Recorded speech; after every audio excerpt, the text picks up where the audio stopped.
Si Yuji affrontait tous les autres élèves de l'école des exorcistes de Tokyo, ça donnerait quoi? Bon, déjà, commençons par Panda Itoge. Sous sa forme de gorille, Panda peut booster sa vitesse et accroître sa puissance physique. Sauf que la vitesse et la force sont les principaux atouts de Yuji. Il peut démolir des buts gigantiques avec ses points changeants d'énergie occulte et parcourir d'immenses distances en quelques secondes. Panda n'a jamais démontré de feat aussi énorme que Yuji en termes de force, alors une bonne patate de Yuji et le combat est terminé. Pour ce qui est de Toge avec ses incantations, Yuji a deux options, soit placer de l'énergie occulte sur ses oreilles, ou bien alors attendre que Toge se fatigue de lui-même. On a bien vu dans l'anime que lorsque Toge tue son sort face à un feu de classe S, les dégâts sont plus dévastateurs pour lui-même. Et nul doute qu'à la fin du manga, Yuji a atteint le niveau d'un classe S, dont les sorts de Toge n'auront pas grand effet sur lui. Passons maintenant à Nobara et à Megumi. Pour Nobara, elle remboursé ses services de technique vaudou. Yuji est beaucoup trop rapide pour elle, elle ne va donc jamais à l'atteindre. Or Yuji lui pourra l'envoyer valser à la vitesse de la lumière.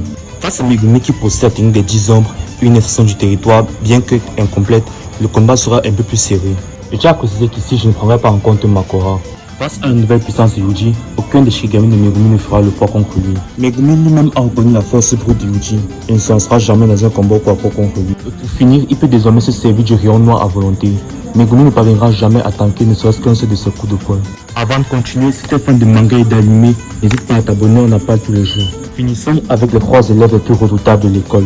Yuta, Maki et Akari. Avec Maki qui est une experte au corps à corps et au maniement des armes, le combat sera extrêmement serré. En termes de vitesse et de force, Yuji et Maki sont pour moi équivalents.